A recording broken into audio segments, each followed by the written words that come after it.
Yep. Uh-huh.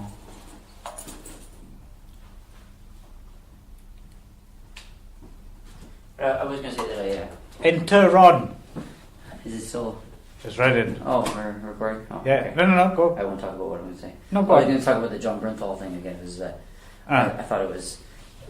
I was really interested about it just because I've only seen him in like The Walking Dead and The Punisher, so I've only seen him do this kind of tough guy kind of thing, right? But I had no idea he's like a real like Moscow Art Theater and like his own theater company proper. Like wow, I had no idea. I'd love to see him actually do some real acting, you know, rather than just the action movie stuff kind of thing, right? Yeah, well, he has. I suppose he has the look that attracts people to give him those roles, right? Yeah. So, which is why I'd love to see him do like actually something that is like a real acting thing, right? So like, right. Not to say that those are not real acting, but just like even though that is exactly what you just said. Yeah. Well, I take it back.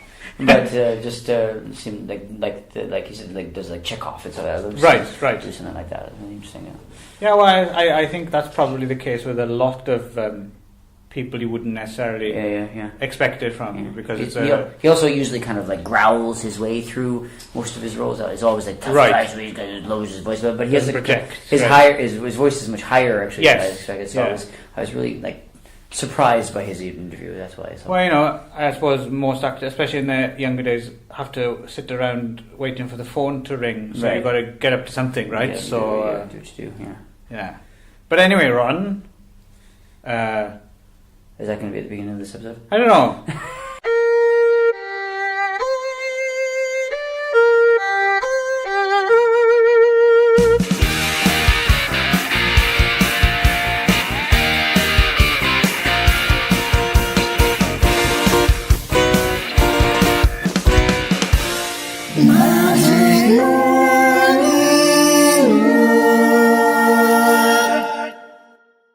Maybe not.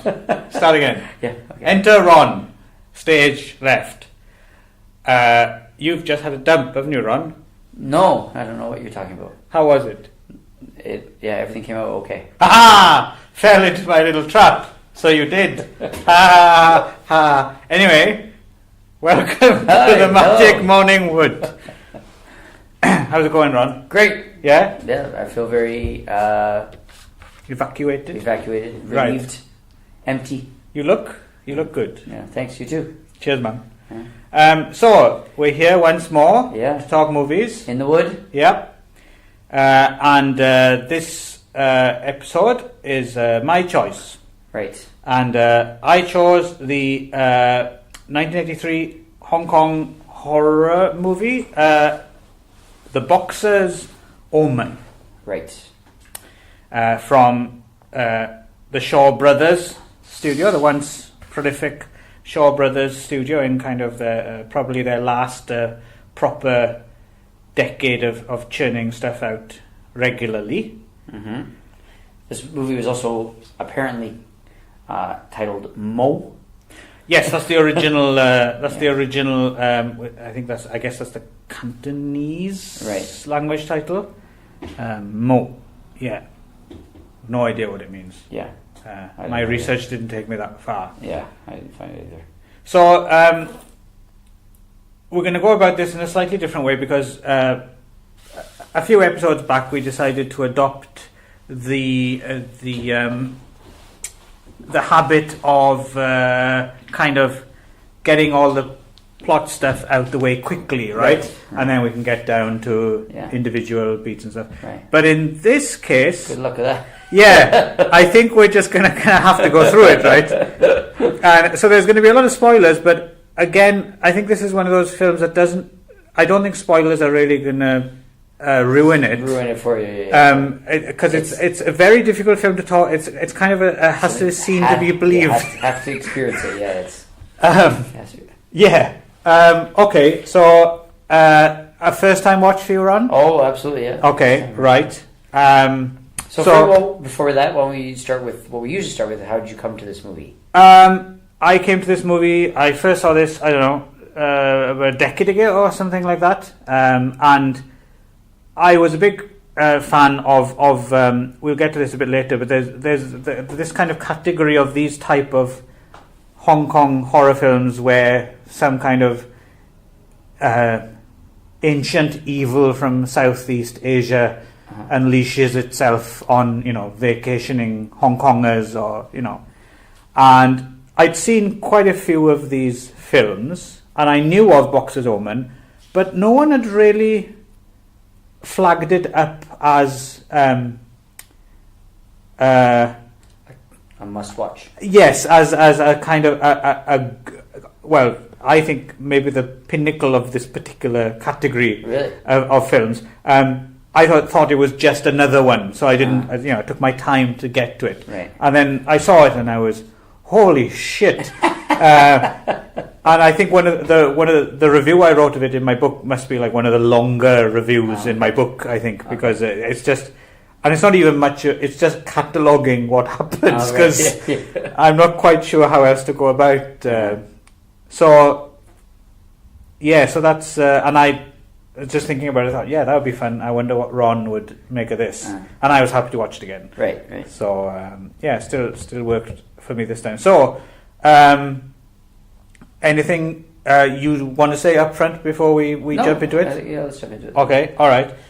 So we open in Hong Kong. Okay. And there's a boxing match, right? So it's a Hong Kong champion who is played by Johnny Wang Lung Wei, actually, who was a big kung fu movie villain for Shaw Brothers. I was actually quite surprised to see him in this, because he's barely in it, right? And he was a star, really. And he's just kind of in traction for most of the film. He doesn't have much to do.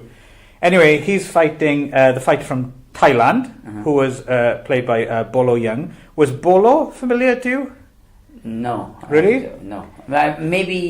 Maybe was he in something else we saw? Yeah, well, because I know you're not a big kung fu guy, right. But he was very memorable in Enter the Dragon. Oh, okay. Which I don't think I've seen all the way through, actually. Oh, okay. So.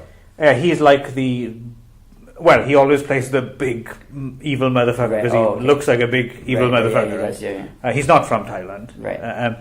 He's Johnny Wang Lung Wei is fighting Bolo, and Johnny Wang Lung Wei wins, but Bolo is obviously he's a dirty fighter, and he breaks his neck right after it's been called that he's the winner.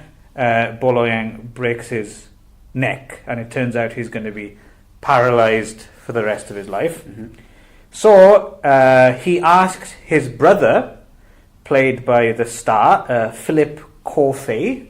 Philip Corfei was a familiar face if you're into Hong Kong exploitation films. He goes way back to Shaw Brothers kung fu films as well, and he's in a lot of exploitation. Even directed a lot of films himself as well. He's kind of got a memorable face, right? And he asks him. He died in 2017, by the way, and he asks him to avenge him. Right? He wants to avenge him. His paralyzation, is that a word? Paralyzed brother? I think probably just paralyzed. No, I mean his paralyzation. But can someone? Sure. Why not? Yeah, why not? I mean, there's no rules in the Magic Morning Voice. There's definitely no rules. It's our rules. Exactly, and there's no rules in this film either, so it's quite fitting. Sure, yes, so then there's a few kind of slightly unexplained things to begin with, right? So our hero, Kofei, starts seeing like this golden shining, it's like an inverted V thing, right? And it's floating around his apartment. And he also sees ghostly visions of what appears to be a Buddhist priest, right? In his robes. He's kind of suddenly appears, and he looks kind of ethereal and very shiny. Yeah. Very shiny film, actually. Yes, shiny. The Buddhist priest, a very early role for one Elvis Choi, who, if you're a fan of the later Hong Kong exploitation category 3 movies, you'll know Elvis Choi, because Elvis Choi was in a bunch of these. And of course, Elvis Choi is a great name. Great name, Yeah. But so the viewer here is obviously in the dark. We don't quite know what's going on here, right? And so Ko-Fei goes to Thailand, right, to confront Bolo, the guy who paralyzed his brother. So he goes to Thailand to confront him, and which he does, and they say, okay, let's have a rematch. Well, it's not a rematch because he was fighting another guy, but in 3 months in Hong Kong, let's fight, right? Let's sort this out. Okay, good. Meanwhile, Ko-Fei is kind of doing the sights, and he's on this motorboat thing, tuk-tuk thing down the river, and he sees a temple, and the top of the temple, the roof, is the inverted V shining that he saw, and he's hang on, take me over there. Right. So we go over there, and the monks in this temple seem to be expecting him. They're like, oh yes, we know exactly who you are and why you're here. And that's when it gets kind of complicated, right? So so there we have the backstory. And so it turns out the guy, the Elvis Choi character who Ko-Fei keeps seeing is the abbot of this temple, right? And he went to Hong Kong to deal with a evil black magician, right? Now we'll get back to this later because I should mention, and this is something I totally forgot, The Boxer's Omen is actually a sequel to another film. Oh, really? Called Bewitched. Okay. But not the Bewitched you're thinking of. With the witch in the nose. And... Yeah, not that one. That would be a very strange sequel. But it's not a sequel that you need. It's not. Right. You don't need to see it for this to make sense. Is the first one about the abbot and his battles? Well, kind of. I think I'm going to just carry on with this, and then because it'll make more sense if I explain it at the end. Right. But you really don't need to have seen Bewitched or be familiar with it, or it's not a. I'll get to it later, but it's kind of a direct sequel, but actually doesn't have anything to do with it at the same time. Okay. So anyway, the backstory is this abbot goes to deal with this black magician who seems to be on his way out of the country, right? He's in the airport. Right. And he throws some kind of crystal at his forehead. And this causes him to, turn into porridge was the best way I could describe it. Because he kind of melts. Yeah, melts a bit, yeah. And there's some like condom balloon explosions. Yeah. And then he turns into an old woman. And then the old woman dies and a bat comes out of her mouth. It's quite a cute little felt kind of puppet. I like bat. the puppets. I like yes. The movie. It's really good. And this bat, the abbot kind of calls the bat to him. So I'm guessing this bat represents the evil in the black magician. Well, what I understood it to be was that the bat was, you see later on in the movie like the black magic and like the bad guy, the villains and whatever, and they kind of use this kind of like alchemy or black magic on these animals, like these kind of like bats and rats and stuff like that. And I assumed that he had kind of infused the bat with evil, and then the bat had gone into this old person's mouth and had kind of made a demon inside this person, and that's why. And so the man that you saw was actually just the demon who had possessed this old woman's body or something, or it was like.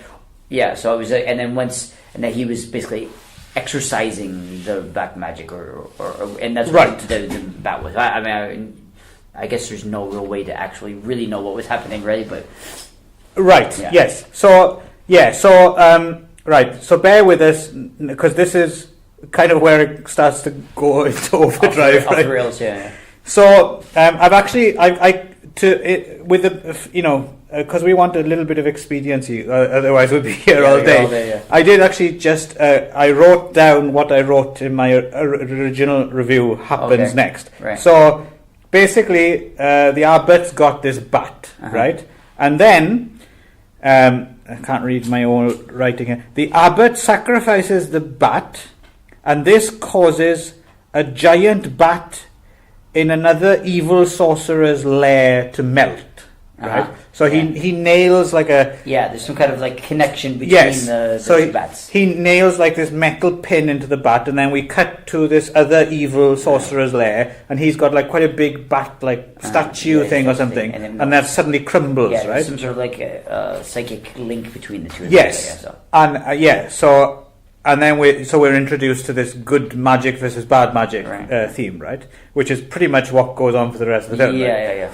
So then the evil sorcerer quickly chews on a live rat. It's a live rat. I don't know if he's actually chewing on a live rat, but he chews on it. It looks fairly convincing.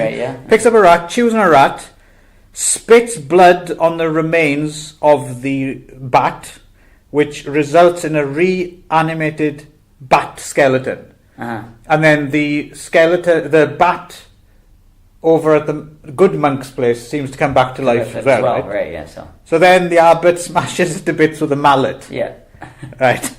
So then... And then, of course, the other statue one that he had used to also get yes, yeah. So basically, so what's happening to one is happening to the other. Yes. So then the evil sorcerer decides, right, I'm gonna play my flute and get some snakes to come out, right? Some snakes come out. He catches the snakes. He collects the snake venom. And then, in one of my favourite bits, he goes to his urn of innards, which he seems to keep. It's just this disgusting... There's a lot of disgusting stuff. I actually had... I mean, I have a very strong stomach for this type of thing. I think the worst was the one guy who kept like eating something and he spit it up and then eating it again. That one I was like, oh god, I had to turn away for a bit. This is a staple of this category or subgenre is the kind of the gross insecty, innardsy, rotten stuff. You know. So he goes to this urn of innards he keeps, and he takes out a skull, which still has eyeballs in it, which is kind of cool. This skull looks quite cool. It's funny, the effects in this film they range. There's a very big range for the effects. Yeah, some you can tell where they spent the money. Yes, and then where they did not, or where their talents lie. So some of the stuff's quite. I mean, what's good about all of it, I would say, regardless of it's all early 80s practical effects, right? There's not really any CGI. There's a few like computer animated like lasers and things like that. But in terms of like the gore and the goo, it's either real insects and animals or quite puppets. Puppets and quite good like stuff that they built, right? As well.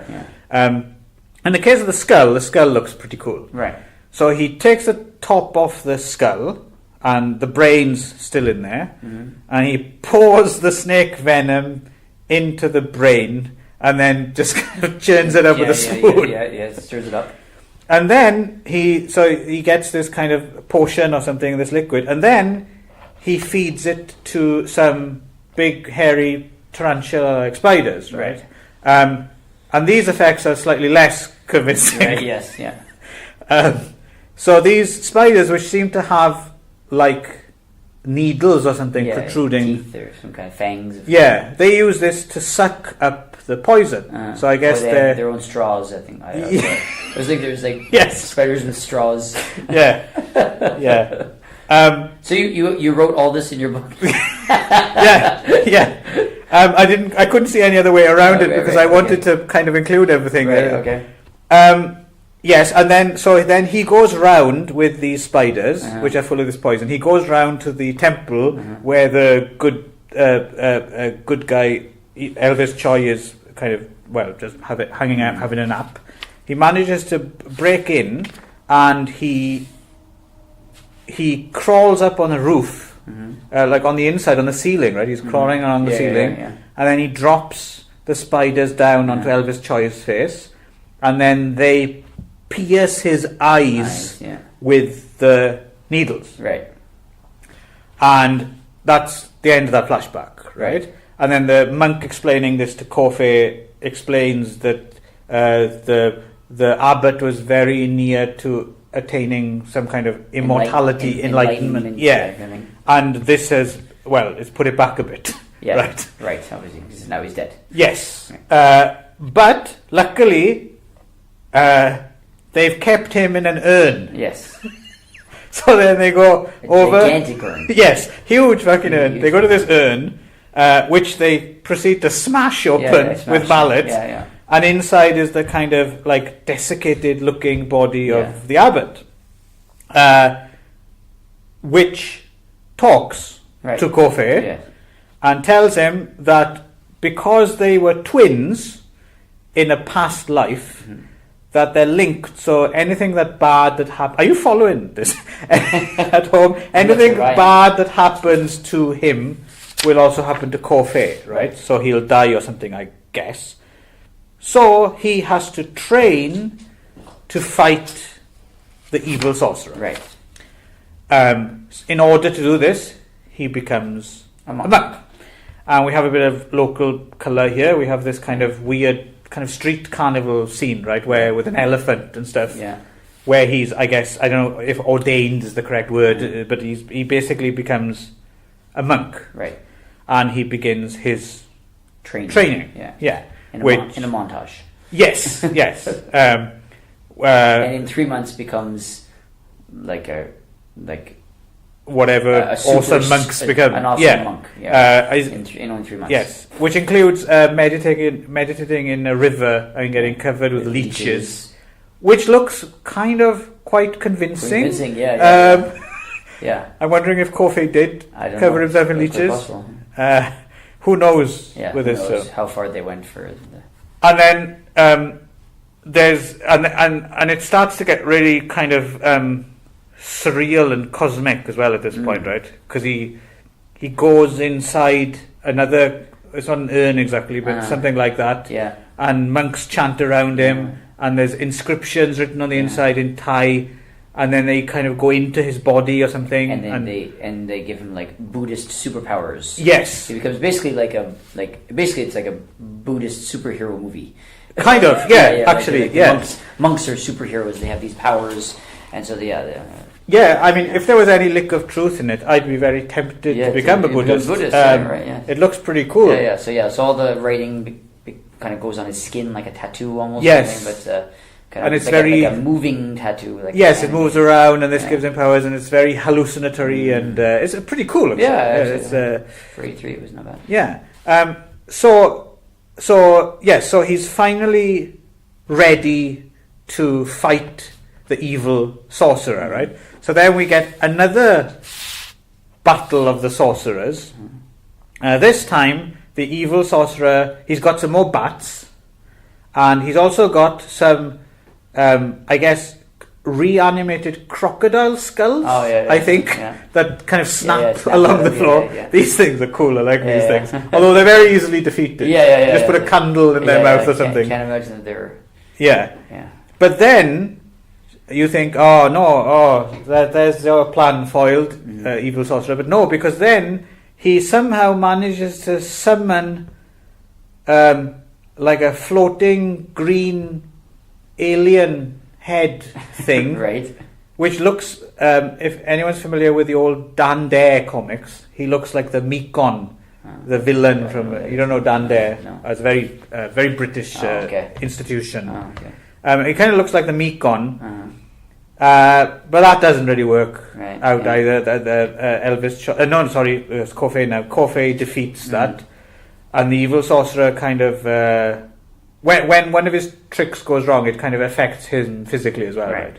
And so he's like, injured, and he throws up a bit, and then he kind of picks up his own puke and eats it a bit. Yeah. And the part that kind of grows you out. He's eating these innards and then puking it out. And yes. It was like even the innards was gross, but then he's actually puking it up and then eating it again like 3 or 4 times. So. And I think one of the bats as well was like smashed, and he eats like this. Too, and then he detaches his own head, right? With all the kind of veins and shit hanging out the bottom, and his head floats over and wraps Kofe's head up in the veins and stuff. And then somehow he kind of defeats that. I'm not a bit anticlimactic actually the way he actually defeats it. But it's interesting. The floating head with the innards hanging out thing is, I mean, so much stuff happens in this film, and I think if I hadn't been versed in seeing quite a few of these movies by now, I would have assumed, this is all stuff from Southeast Asian mythology, which I don't know about, and kind of given it the benefit of the doubt. Right? But the thing is, I've seen quite a few of these movies now over the years, and they never seem to follow the same rules. So I think there's a mixture of mythology and just making shit up. My impression was just that it was almost like they started with what practical effects they could do. Like, hey, we could do this. Let's throw that in. It was almost like they went backwards. It was like, these are the practical effects that we can get. Here's some innards. What can we do with innards? What kind of stuff can we do with it? Here's the floating head. What can we do with this? Almost like they just figured out what practical effects, and then they just kind of mushed it all together into battle scenes to make it. There might be something to that. But in terms of the floating head thing with the kind of guts hanging out the bottom of the stump, this is something that is familiar from Southeast Asian mythology. Is it? Okay. It's called the liak, I think, I think that might be because it's one of those things that pops up in like Indonesia and Thailand and Singapore and some other places. And there's a few movies. There's a really good Indonesian movie called Mystics in Bali, and there's a Thai movie called Witch with Flying Head, which basically the liak is a kind of like a decapitated head that flies around with the innards hanging out, and it sucks the fetuses out of pregnant women's. So it's quite a cool little. So I think that's what this is. I think. So, ta-da! We've beaten the bad guy sorcerer. It seems. But of course, we still have 45 minutes left to do it. Yes. So this movie is it's got enough in it for about 10 films. I think. I guess. It's kind of. Exhausting and excessive, but not in a bad, or at least not in a bad way. It's just it's surprising how much, because they could have stopped at this point, stretched what they'd already had out, and that would have made a pretty entertaining film, right? But no, don't stop there. No, we're only like halfway through. No, we still got more to go. So now it seems, okay, my work here is done. I can now go back. The abbot can obtain enlightenment, immortality. I'm not going to die. I'm going to go back to Hong Kong and beat the shit out of Bolo Young, right, in the remake. And do my revenge. And go back to my hot wife who I like fucking. But is it a wife? I thought it was just like a girlfriend. Oh, it could be. Or like a fuck friend or something. Right. Yeah. But that's the film. Obviously, even though it had all this, they felt we need to throw a bit of nudity and sex in as well. So Kofe fucks this fairly well endowed woman a few times as well, just for for shits and giggles. Yeah, well, give it that edge as well, give it a bit of appeal. But as we'll find out later, this is not a good idea, right? Because thing with the monk is exactly. He had agreed that as a monk he was not going to have sex anymore. Yes. Anyway, technically he's not supposed to be a monk. He basically looked like he'd given up being a monk. Yeah. So I can see why he was like, I'll go back to doing it again. But apparently, he did not know. So anyway, it seems all is well and good. However, the dead evil sorcerer seems to have some disciples, right? And what they've done is now I'm not sure if they've retrieved his dead body or if they've retrieved a dead body. Right. But whatever it is, it's fucking gross. Yeah. It's like it's covered in maggots and. Oh, it's like a melted Michelin man. It's all sticky and like. Yeah. It's been wrapped in like they haven't buried it. They've just kind of wrapped it in straw or something and put it in a cupboard, and it's all sticky and shit. And so, as I'm sure you're aware, listener, what you need to do in this situation is catch a large crocodile, cut it open, and put the dead body inside. As we all know. Right. This is you probably won't understand this, but this was a callback to Star Wars for me, actually. Okay. When they does that happen in Star Wars? Well, they in Empire Strikes Back. They're on the snow planet where they cut open the tauntaun, which is like the kind of big kind of horse kind of thing that they ride, and it's so freezing that they cut it open and they sleep inside because it's full of right, okay. Yeah, so it's like DiCaprio did in The Revenant as well. So that kind of thing, right?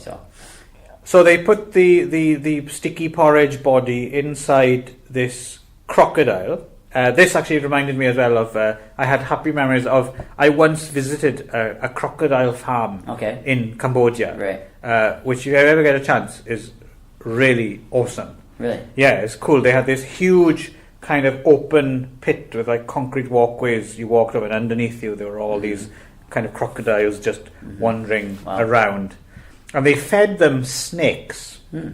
So they had like this pipe going into they must have a lot of snakes in the river in Cambodia, because they had this pipe that just went into the river with like a faucet on it, and they'd open up the faucet and water would stream in, and just fucking endless snakes. And they'd collect them. And they literally like a pile, like a 2-foot high pile of snakes, and they just chuck them into these cages, and the crocodiles would. It was cool. The snakes were alive? Yeah. Really? Yeah. So that kind of reminded me of the. It's a little memory to share there, and actually I thought about this movie and other movies like this when I was in Cambodia. Right. There's something about the atmosphere there. So they put the body in the crocodile and they sew it up, and then they leave it a bit, I guess, and then if you thought it was gross before, now it's really fucking disgusting. Right? They open it up and it's covered in maggots and shit. But then they wash the maggots off, and underneath is a hot naked chick who's fine. It's fine. Yeah. More than fine. Looking pretty good. Right. And this is, I think, Ron's favourite scene to kind of give her energy, I guess. They chew up some chicken meat and rotten fruit and banana skins, and one guy chews it, spits it on a plate, hands it over to the next guy, and then I'm guessing they drew lots for who's at the top of the line. At the back of the line, and spit it out, and they paste it up, and then they feed this. It's like the human centipede, right? Right. And they feed this to the naked chick, who I'm assuming is a reincarnation of the dead sorcerer. I guess, yeah. And they also give her like long needle fingernail things, and she sticks them in an effigy. And meanwhile, while this is going on, the match, the kickboxing match in Hong Kong between Bolo and Kofi is going on, and so obviously this is some kind of voodoo, and Kofi kind of loses his sight, right, temporarily, or can't see very well. Pierces his eyes or whatever, and he can't see while he's in the middle of the fight. Right. Which is a problem if you can't see. Well, that's right, Ron. Yeah. You've hit the nail on the head. But he wins anyway. Somehow he manages to kick Bolo out the ring. Right. And he wins the match. Effectively getting his revenge, I guess. Yes, I suppose so. His brother. And his brother is there in traction watching the match, right? Yes, and but that's still not the end of the story, right? No, because now he's wondering what the fuck's going on. Yeah. So he goes storming back to the temple, and I'm getting tired of explaining all this. Let's kind of nutshell it a bit, you know. I mean, so So basically, let me see if I can take over that. Okay. Basically, I'll see if I can really sum it. So it goes back to this, and it goes, what the hell's going on? Why did this happen? And the monk is like, well, did you follow the rules? And he goes, well, yeah. Well, did you have sex? And he's like, no. Right? But then, of course, it turns out that, of course, he had sex, and because of that, he had lost his immunity superpowers or whatever, because he didn't follow the monk rules. And well, more than that, he lied to Buddha himself. Yes, and he lied about it, right? So, anyway, so then he basically had to retrain. Is that right? Or did he? I kind of got lost a little bit here. Did he retrain? Well, I think what he had to do, they went to a temple, and we should mention here as well. It's I think some people might assume that all the temples, interiors, and the stuff that we see like that are the genuine article, but a lot of them are actually sets, which is actually quite impressive, and that's really something this film has going for it. Is obviously you have the awesome exteriors, you have really nice, these kind of exotic locations, but then the interior, the sets and stuff are really well designed as well, really good production. They look, great. I guess Shaw Brothers were making so many films that they could reuse sets, so it was worth their while to build them. I don't think they built them just for this film, So and one such set is they go into this temple which has kind of like a Buddha's stone face on the floor, right? And then inside is something called the Gandomira, which is 1,000-year-old. Is it a mushroom? It's a mushroom, I suppose, is it? Yeah, something like that. It's a mushroom. And he put some honey on it in order to extract something from the mushroom, which he puts in an amulet, and he gives it to Kofi. This is the monk who helps Kofi, and he gives it to Kofi, and it's an invincibility serum, right? Which is to be used at some point, I guess. Because then he has to go to Kathmandu.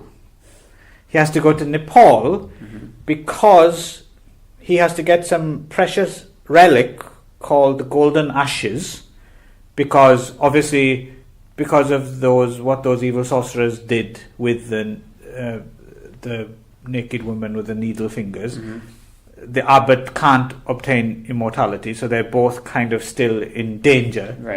So he has to go to another awesome temple in Kathmandu, and he cuts his arm open and he puts the potion from the amulet to give him invincibility, and then he goes to the temple where he's supposed to get these golden relics, but it's kind of protected, by magic. So a statue comes to life and fights with them, and then the naked woman, although she's kind of only semi-naked at this point, turns up, and they have a big to-do, and then there's more magic and crocodiles and caterpillars, I think, and lots of puppets and special effects, practical effects, and a big battle scene, and then he wins.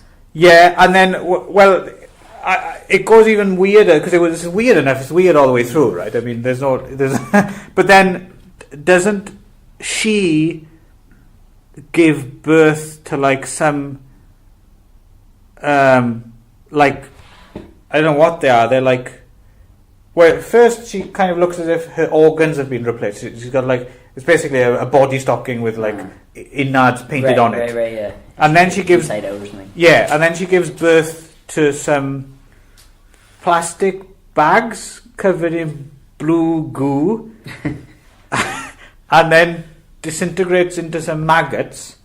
And then out of these bags come what look to me like 3 plastic mummies.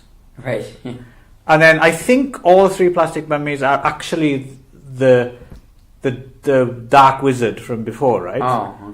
And then one of them slits himself open, and then the other 2 cut their hands off and bleed into his wound. And then some things, I don't even know what the fuck they are, made from pipe cleaners with little eyes on them, crawl about a bit. I was quite lost at this point. But yes, he does win. Yeah. And we know this because needles come out of his eyes. Mm-hmm. So obviously, right. That's the international sign that you've won, right? Well, I assumed it was like the needles that they had put into the Abba's eyes. From the spiders that now were being released or something. Yes, or at least they represented. Represented like his life being in danger that it's now over, right? So. Yes. And finally, it ends. It ends. Yes. So, before we get into any bits and pieces, what did you think of this film, Ron? Because I love it, but I really don't know how this is going to go. Well, generally, I really, really enjoyed about the first half. Okay. Basically, until about like the end of the first like sorcerer battle. Okay. I was really, really digging it. I was really enjoying it. Yeah. And then I just got tired. It was just too much. I think I just got overwhelmed, and it was just like, I don't know and then it just got weird. It was just like, let's just slap as much shit as we can get. I don't think they even knew what anything meant. It was just sort of like, hey, let's have some pipe cleaners. Let's make some shit up, right? It was just sort of like, and then I kind of like, it just sort of like became kind of repetitive for me. Okay. But I thought it was quite well done, and I appreciated the practical effects, and it was a fun idea. I think it was a bit much for me after a while. Okay. Was it your first of this type of film? Had you seen anything like this before? Or? Not in like the Hong Kong or that kind of thing. So, right. I mean, you might compare it to something like, I don't know, like early 80s other horror movies, like, I don't know, Evil Dead, or I don't know if you put something like those, or like Brain Dead, or yes, you could put it like with those types of things, which yes, but with a certain very strong kind of local flavor, I guess. Eastern bent, right? No, as I mentioned, there were a bunch of these kind of films. I think going back to like the 70s, there was the Shaw Brothers made a couple of black magic movies, and then there was an explosion of them in like, I think this might have been a part of a resurgence at like the beginning, because the 80s had a bunch of them, and the 90s, and a lot of them kind of had this setup where it was someone from Hong Kong going to Thailand or somewhere else in Southeast Asia, and that's where they brought this ancient evil. And a lot of, even though this film's excessive in some ways, which is I think what I like about it, it's in some ways it's quite. Some of the other movies are more gross in terms of like people puking up insects. Because it's all kind of. It's genuine. So there's a whole bunch of those films like Centipede, Horror, and Curse, and there's a bunch of them where there's at least one scene where some poor actor has stuffed their mouth for like worms and maggots and shit, and then they puke it out. Which are also, I mean, I'm a sucker for these. Any movie with this in, I'm kind of good for them. Commitment to a role, right? Yeah. But so this belongs to that. But I think maybe if this was your first one out the gate, I can see. Whereas it might have been a little overwhelming. Yeah, it was. I would say that. Right. So. But as a seasoned viewer, I was kind of quite impressed that someone had gone the extra mile, and like I said, I think this is probably. It's kind of the pinnacle of its type, right? Okay, that's it now. Yeah. We can't go. Can't go anywhere. No. As I mentioned, it was a sequel to this movie called Bewitched, and in Bewitched, Nicole Kidman plays a good. Oh no, hang on, that's the wrong one. In Bewitched, it was a guy from Hong Kong who goes to Thailand and fucks a local girl. She falls in love with him, but he snubs her, so she curses him basically, and that's got puking up maggots and stuff. Right. And the connection is that the very end of that film, is the scene here where the abbot catches the guy in the airport and throws the amulet or something at his head, and he turns into porridge. Same scene. Yes, except it was a different actor playing the good monk, so they've edited in Elvis Choi. It's not Elvis Choi in the original film. So in that way, you could say it's a direct sequel, but they're totally different stories. Right. But they're thematically very, very similar, and both movies have gross scenes and things to do with insects and animals and just mucky-looking gore and disgustingness, and there's more gratuitous nudity in that one as well. So it's all good. Bewitched is quite good fun, but it's the wrong way around to say it. You should see Bewitched and then see Boxer's Omen, because Boxer's Omen kind of eclipses it. So there's no point in going back now. Right. Once you go Boxer's Omen, you can never go back. There we go. Directed for the Shaw Brothers by Kui Chi-hung, who also made the Bewitched as well, who was a kind of a journeyman director for Shaw Brothers. He was a Shaw Brothers. Sorry, maybe just for our listeners, maybe you could just do a quick summary of who the Shaw Brothers were. Okay, Shaw Brothers was, I guess, the preeminent kind of studio that churned out, actually all sorts of films from all sorts of genres on, a decent budget, and they had good production values. They were a proper studio. They had studio lots and stuff, and I suppose they American. No, Hong Kong. And they came to prominence, I suppose, with swordplay and martial arts movies. I think they were established in maybe the late 50s, but by the 60s they had some big martial arts hits, like the One-Armed Swordsman series and stuff like that.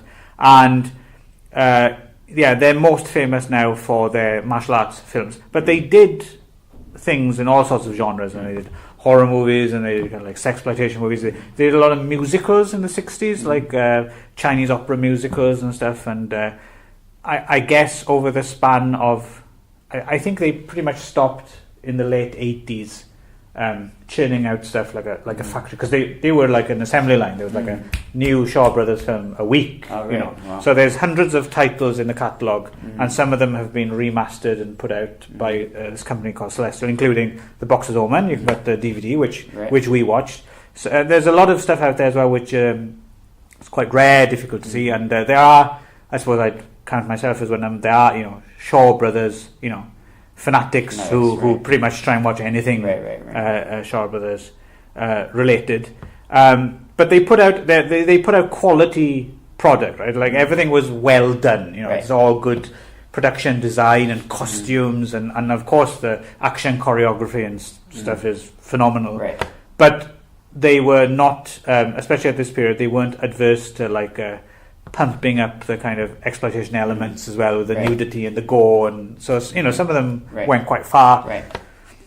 So this guy Kui Chi-hung worked for the Shaw Brothers. He made a bunch of. He didn't make much kung fu stuff, but he became well known for doing grittier films, like he did Bamboo House of Dolls, Killer Snakes. He did a bunch of these kind of horror magic things around this time. The Hex series. Something called Corpse Mania, which I've never seen. It was a great title. He also did some kind of dark crime films as well, like Godfather from Canton. He died in 1999 after relocating to the US. But he does some beautiful music. So he...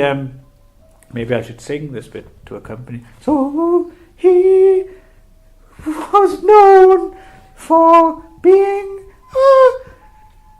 No, stop that. Shaw kind of one of the I guess he stands out as because Shaw had a lot of talented people working for it, but what goes hand in hand with having a reliable kind of product up to a certain level is also maybe a lot of the filmmakers' style became slightly homogenized, which is no bad thing, because like I said, they made really great products. But there were a few standout directors who stood out from the pack, and I think he stood out not so much in terms of like quality, like he was one of the best directors, but I think he was just, he made things, seemed to be attracted to doing these kind of darker things, or like Boxer's Omen, things that were a bit more kind of weird or kind of kinky or strange, or yeah. So Boxer's Omen gets a thumbs up from me. I've seen it twice now, and I think I could probably watch it another couple of times. Really? Yeah, okay. Yeah. I get a kick out of it. Although I certainly am. I know what you mean. Yeah. Whereas it's yeah, that last doesn't wear you down. The last fight was it was exhausting to watch. I was like, okay. I suppose what I like about it, I suppose the reason it still works for me is if they did the same thing again and again. Right. That would they did change it up. I agree. Yes, they did try to keep it fresh and right. But there's a lot of imagination. Like I said, there's enough for like 10 similar films. Right. Really. Yeah. And maybe maybe should have been one there. Cram it in one. But I think I can't think of anything else quite like Boxer's Omen. I can see that. Yeah. So. Definitely not as much as that. I mean, definitely. No. Definitely, whoever was doing the practical effects was just working overtime and was like, right. What else can we do here? What else can we do here? Right. So, and it looks like all of it was done fairly well. I mean, I thought it was done. I mean, a lot of it wasn't very convincing, but for 1983 in Hong Kong, it was it must have been. I'm sure it was. And even some of the high quality. Even some of the ropier stuff wasn't necessarily. It wasn't laughable exactly. No, it was still like it got the effect they were supposed to, right? So and again, I think the overall tone they went. It's not as if they were going for photorealism. They were going more for the effect, right? Exactly. Yeah. And it's got a bit of a EC horror comics kind of vibe to it as well, especially like the skull with the eyeballs, and so it's an entertaining romp. I think a romp. If you have the stamina, right? Maybe watch some other films first. Right. Maybe watch the original Black Magic films, maybe from the 70s. Set yourself up for it. Right. Or Bewitched actually would be a good one. Watch Bewitched first, and then kind of like the monk in training. Maybe then you're ready for the Boxer's Omen. I think that's about all I've got to say. How about you, Ron? I think you've certainly carried that. So right. It was a fun watch. Again, I was a little overwhelmed by the end, but it was definitely not one of the worst ones I've seen. Right. Is it something at all that has it tickled at all an interest? Like, would you be interested to see other insect puking horror movies of the period? Or? I don't know about necessarily insect puking, but definitely I'm okay to seeing other like those types of movies. You're okay, right? Right. It hasn't worn you out totally. Not totally. No. Okay. Yeah. Oh well, it was very creative. I thought. Yes. Yes. I really appreciated the creativity. Yes, it's certainly an admirable tour de force. Really. It was definitely E for effort. Yes. Yeah, definitely. Yes. Hang on, that doesn't sound so good. No, maybe that's okay. But definitely I really appreciated the creativity and the effort that they put into the movie. Kind of thing. I think overall I would have liked a little bit more story, or a little bit maybe more setup of the characters and stuff like that. So I think it was like all that was kind of put aside for just practical effects and fights and stuff like that. So which I appreciated, but I think I would have liked a little bit more like just like acting, I guess, right? Yes, I think it is one of those films where it's one of the films where what's the phrase I'm looking for? It's where what's the phrase where something is story, like it's the spectacle is the story in a way. So which is why I think maybe it's not necessarily a great first film in this type, because you have to maybe be attuned to this world, and then you can you can enjoy I see what you mean. It's pretty much it's hardcore, right? There's nothing to gently lead you into it. I mean, pretty much bang from the beginning. It's a pretty fast moving film. It crams a lot in. It's fun though. All right, excellent.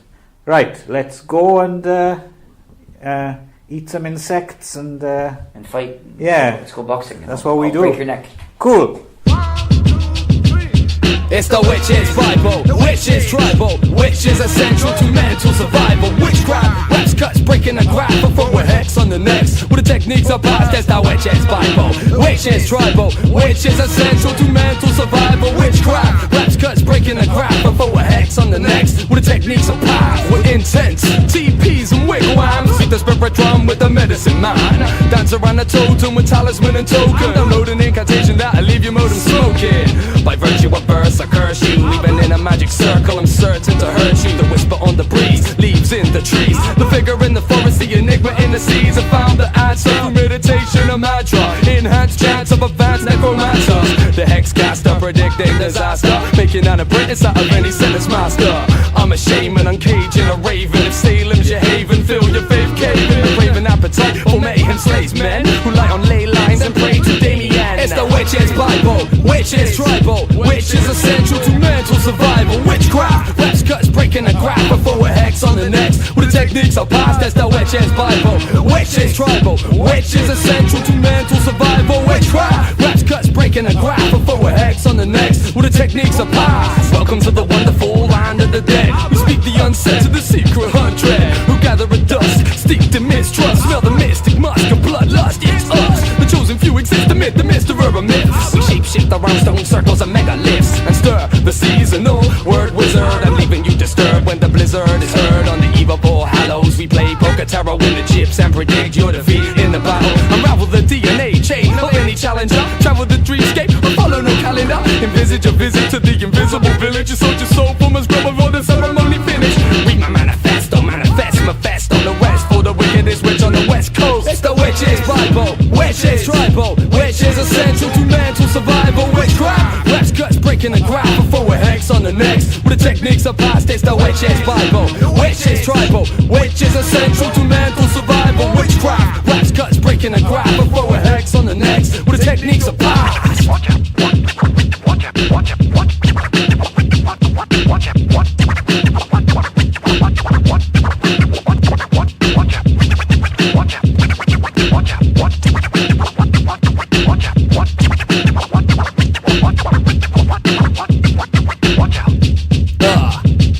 Specify, New Balance, leather apron, Bubbaloo Cypher, Devon Miles, and Big Stu.